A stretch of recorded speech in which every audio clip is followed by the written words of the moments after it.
Enya. Enya. Is she human? I don't think she's human. I think she's like some sort of woodland nymph. She is a woodland nymph for sure. She's a goddess, though, man. And you were just saying before we started rolling that we're like, we should make a MySpace. Yeah. And you, like, back in the day, I had one for music, and that's actually how, like, we ended up in Vancouver, Washington, because I knew a principal who was in a bluegrass band. But Fading by Nine. Yeah, those guys are great. Yeah, they're the most awesome. Yeah. Anyway, we made friends, and long story short, he's like, hey, there's a Mandarin Chinese school here, and I'm, have this whole China situation in my noggin. And the China syndrome. That's something else, but it's not that. No. Anyway, all that to say, you couldn't have a MySpace because I couldn't have a MySpace. Well, I mean, you could, but it wouldn't be such a good idea. Not that working in for the Army at Army. In Intel, they were very. I work at Army. I work at Army in Army intelligence, and they really did not want people to have online persona at that time. But it was like the 1999, 2000 era. Yes, it was. Things were really weird. Yeah. And then 2001 happened, and that was another weird. It was weird. Oh, the 11. Yeah, that thing. That sucked. It was a big deal. I don't want to. That I'll say. That's tragic. Can't even. Awful. Horrible. You know what's horrible? Killing. Just in general. I'm really against it. I hate it. I think killing is really fucking real bad. Especially innocent people. We can talk more about that on another thing. But man, I know. I'm tracking. I don't even kill the little animal beasts. No. You're a Buddhist. You would not kill. Not intentionally. I was out hiking today. Not really hiking. I was at Frenchman's Bar walking around, seeing what was going on there. Do tell. There were tons and tons of those little Pacific tree frogs just hopping around everywhere. I was very worried that I was going to step on one. I was like, I was like making. I should have brought a stick, like right. out of my way, and, like snakes and. Fellas. Yeah, there was like 5 eagles flying around, talking to each other, and maybe they were mad at me. I don't know. Was it I'm taking it personally. Did you find Enya? I believe that Enya probably was there because of the eagles, right? Mm-hmm. I believe that she communicates with the eagles and definitely with the amphibians. You know what else she does? What? She flies like an eagle. She does fly like an eagle.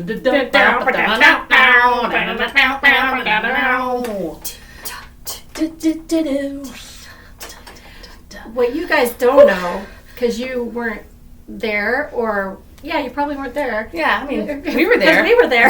We wouldn't know. We would know. But before our last gig, we're playing at a record store, and he was playing the whole. Was it Book of Dreams or Fly Like an Eagle? It was Fly Like an Eagle. That whole album, that Steve Miller Band album. Yeah, and we've had this discussion. Like, we thought we hated Steve Miller. Thought, but yet. We every single song loved that album. Is great. It is, and I knew all growing up. I had all. I still have them. They're over there. The records. You can't see them. They're off camera. Just trust. Just trust. Anyway, we just decided to sing the Steve Miller songs. Through the mics while people were like setting up and just shopping. So. And while we were supposed to be possibly performing our own songs. But, it was a really good lead-in. Really. It was. So Steve Miller opened for us. He did. What? He doesn't know. Mm-mm. But it was really excellent.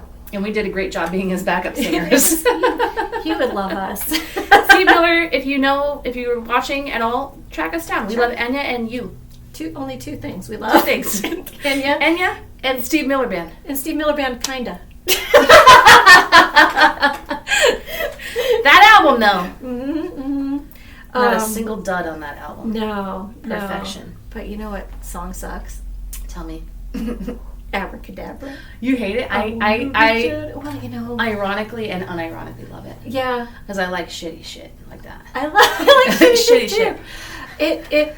The reason I don't like it isn't because of the song. Mm-hmm. It's because I was in 7th grade, 8th grade. I don't remember. I was in one of those middle grades that just suck anyway. And I was, like the same as I am now. I was kind of like, I'm kind of a dork. And it was an algebra class. And this boy used to sing 2 songs to me. One was Abracadabra, like in my face, like. Would he assault you? Kind of. Chat and grab you. Exactly. Oh. My sisters did that to me. It was not. Your sisters suck ass for that. I agree. And so does this guy, David. Love you, girls. His name was David. David. Oh, I forgot. David can rot in hell. Is his last name. Yeah, and you know why he can rot in hell also? Because he also sang "Angel in a Centerfold." Ooh. And blood runs cold. And I'm freaking like training bra styly, right? And like modest. I'm figuring out your own life as like, a I don't know teenage what I was. girl. I was just like a maid. Don't talk to me, and certainly do not sing that song to me. Right. And he did it every day. And then Miss Randolph, shout out, algebra teacher, badass. Ooh. What? She's like, David, stop that! she finally stood up for me and you and me and everybody and except David. Fuck him. David. Also, I wish I could remember his last name, but that wouldn't be nice to put on the TV. Nah, that would be rude. But he knows. He does. He knows. He's probably haunted by it. There's a few people I think are haunted. I hope so. Like haunted. If not, I will come back as Enya and haunt them. That's right. And reincarnate. Exactly. So, holding grudges and then like standing up. Hold grudges. Hold grudges. And I want to talk about that. I want to talk about your holding grudges. And I also want to just reiterate. I'm writing a song about holding grudges too. Oh, girl. It's good. Gotta hold a grudge sometimes. Gotta. Eileen holds the grudge. And also like, I am the type of person that if anyone fucks with my friend Eileen here, I don't look like I would like rip your face off and chew your eyeballs out or anything like that. But she will. I will. I've seen her do it. It's really It's really gross. It's not pretty. It's just gross. But it proves a point. It does prove a point. Don't mess with people. Don't mess with people. Be kind. Otherwise, I'll chew your face off. I will murder you. I will murder. I'll maim you. Just I'm not no murder. Just maiming. Mm-hmm. I'm Buddhist after all. Yes. But speaking of grudges, I told you a couple weeks ago. Give me a G! Yeah, Rudge. G, Rudge. G, Rudge. Yeah. I do hold grudges for a really long time because I don't accept apologies unless they come along with changed behavior. And if you're not going to change your behavior, I'm under no obligation to accept an apology, and I will hold you to that. Good. Yeah. She's so good. It's empowering in some ways. It also, holding grudges kind of weighs you down a little bit. But you know what? You don't compromise yourself. That's not weighing down. That's just standing, setting boundaries, standing up. Yeah. Boundaries. Boundaries. Give me a B. Boundaries.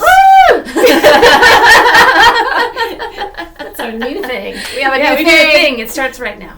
So we've got some stuff. I did the old Instagram. Hey, we've got some stuff coming up and all that. Indeed. But it's super exciting. I'm very exciting. So excited. First things first is putting some of our songs on to the digital world that is making an album these days. That's incredibly exciting for me. You have a couple albums, so you've been through the ringer. The ringer. I was going to say the rigmarole. The rigmarole. That feels like a bigger word. Yes, I've been through the rigmarole. The rigmarole ringer. Got 3 of them. What's cool about this though is I'm going to do the driving and pointing over to the Pro Tools, and we can grab people and have them play along if we want, or we don't have to, and we can do it all. I'm actually really excited about that. I've been thinking about we can bring in other instruments and really do a lot of layering. Yep. It'd be really fun. I'm pretty psyched about it. I am too. I like the whole DIY situation, and how great is it that here's a studio. Recording studio. Look at this. I should be incredibly grateful to your man, Aram, for loaning us his studio. Yes, all of that. I am grateful Aram's cool. Yeah, he's a good one. I like him. Yeah, he's cool. He likes you too. I know. We're friends. I love friends. Friends are good. Friends are the best. Speaking of friends, I just read this. I read the LA Times on the Instagram. There was a story today. Oh, it makes me so mad. Yeah, that mad. There is a Bay Area startup that's starting in Echo Park, Los Angeles, starting this social club so people can meet each other. And they vet people. Is it just a bar? It's It's called any bar you've ever been charging to. $200 vetting a month, vetting people, and fuck you. No. Right? No. Which is really, this is the hard part of it. You know, and I know it's very difficult to meet people and to, especially because our world is so online. Yep. I know the irony. You guys feel like you know us because you get to hear us talk incessantly at you. But I know it's really difficult to meet people. Yeah. But is that the answer? I don't know. Sometimes it's just like getting out of your house and walking around your neighborhood and figuring out who lives there and seeing people in public. Right. The idea that it's called a social club, it's vetted. What are the conditions for vetting? Right. Like, I don't understand. Are you a hipster? First of all, Echo Park. Let's talk about Echo Park in LA. I lived in Echo Park when I graduated from college. Echo Park is east side of Los Angeles. Historically, Hispanic, Latino, like that's East LA, yeah. East LA. Right. And so looking back, I was part of the whole move to gentrify. Rent was super cheap because it was after the riots. The riots, yeah. And so I'm going to get all twinkly-eyed here because it was freaking magic. I lived in this awesome studio in Echo Park up in the hills on Valentine Street. Aww. And lovely. And you could see way far, not too far, but far enough. I could walk there if I wanted to, but Dodger Stadium was right there. So it was like, it just was really cool. But there was all kinds of people that lived there, and it wasn't, completely gentrified. And that's what made it special. When places aren't homogenous, right? Yeah. And, LA has just done that, but, oh, God, I loved it. I remember walking to this little grocery market, because that's what they're called, grocery markets. Grocery. And there's, it was a gang area, for sure. Yeah. And then I moved to Koreatown afterwards, and that was also a gang area. And there's a whole other combo about that. But I remember walking into a store, and it was like full-on gang, right, standing by the door as I was going in, and I'm like, oh, hi. Hi, everybody. I'm just going to buy some expired, yoo-hoo. Whatever this is. Okay, bye. But all that to say, now they're opening this social club for hipsters. For $200 a month, you can hang out with other vetted hipsters. Yeah, and I know that, Sure. It's been a long time since I lived there, but I paid $325 a month for this pad. It was rad. And I think it's probably easily $1,500 now. Oh, easily. I would probably $2,000, right? Yeah. Oh, rent. Lord have mercy. When we first moved here to Vancouver in 2005, we rented an apartment for $470 a month. Oh my gosh! It was awesome. That is rad. Yeah, it was super cool. Because we didn't have jobs when we moved here too. Wow. So yeah, you're hardcore. Those were the days. Those were the days. Like, what did she even say there? I don't know. Oh wait. I feel like I knew this at one point. Oh, I can't remember. Mr. We could use a man like Hoover again. I used to sing that song with my friend Mike, who's fucking crazy, and I love him very much. But after that part of the song that I just sang, I never knew what the fucking dude said. He's like, so from the time I was a kid, sang, the line is really, boy, the way Glenn Miller played. Okay. But mine was, boy, did we eat Milliglades. Oh, Milliglades, indeed.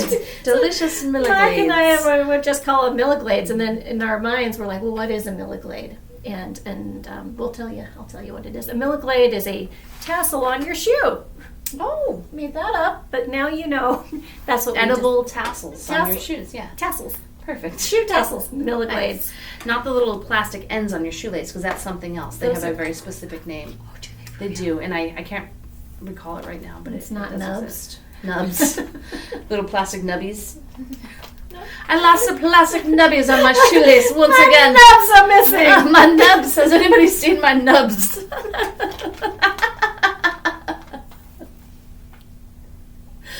Well, there you go. Anyway, so we have this album coming up that we're going to be recording. And what else is cool that we're doing? Oh, man. There's something about a U-Haul. Oh. Do we tell? I've been not wanting to tell. No. Just know that it's about a U-Haul. It's about a U-Haul. It's about time there's a U-Haul. It's about time. It's about time. I mean, all the shenanigans. I'm pretty excited about that. Me too. We're going to do a little mini tour, just tour in January. Very excited about that. Working on that. I already got my days off of work. Good girl. I haven't. Jump on that. I had to jump right on. Yeah, you did. Good. Yes. And it's cool. So it's going to be in Olympia, Washington. I think Tacoma. We're working on it still. Yeah. And then Seattle area. Psyched. And playing in record stores, playing in cafes, whatever. Coffee shop vibe. Eric always talks about, Eric is my husband, the guy that I live with. My dear husband. Man. He lived in Wyoming for a while when he was going to grad school, and he would see Dar Williams play at this random coffee shop, and it's always been like, that could be us. In 10 years, people will be like, we saw Introducing the Machine when they just played at like random record shops. It was really cool. That's right. Yeah. We're going to be famous. Famous! So there's that, and then I haven't told you this yet, but we're also going to be playing. How exciting!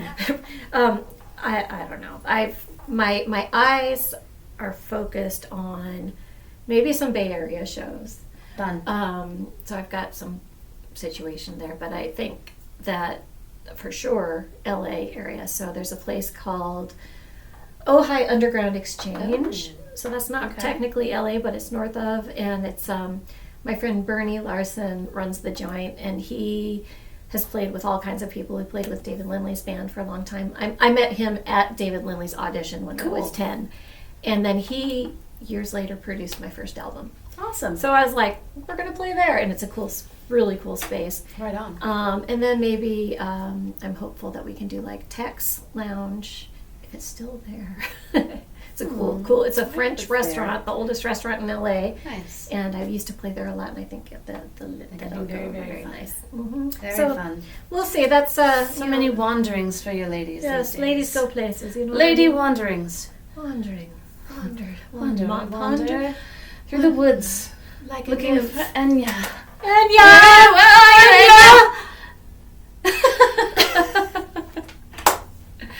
Anyway, we love her. We do. We love Enya. And I didn't realize how much I really, really loved her. Yeah.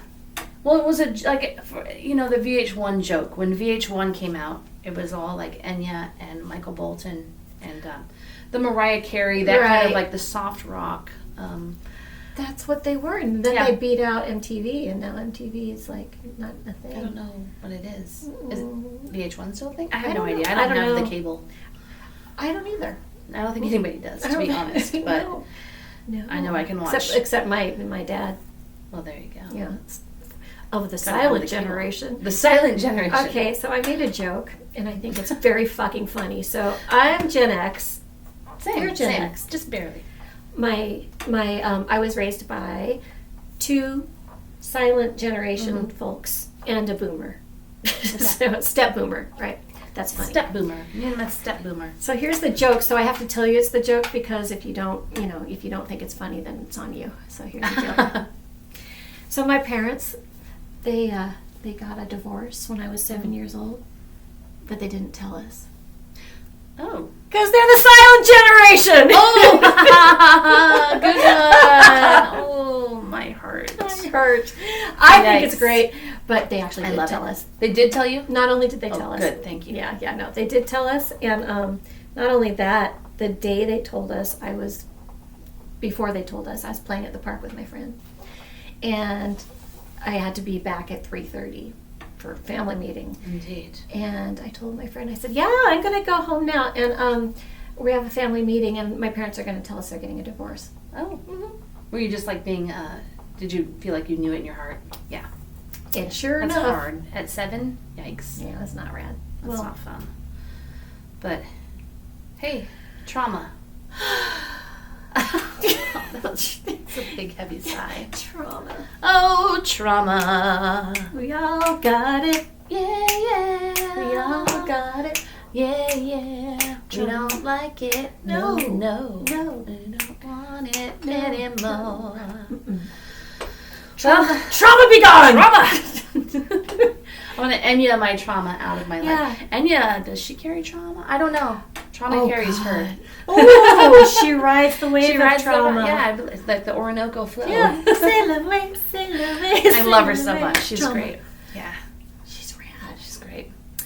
Well, there we go. There we go. That's all. What's up with your ladies these days? Yeah, your gals. It's all good in the neighborhood. Shenanigans. Shenanigans. Ho-ho. More Right, bad silly. jokes from me coming your way. Silly jokes. So sorry. Awesome. Well, we'll see you sometime soon. Very soon. World.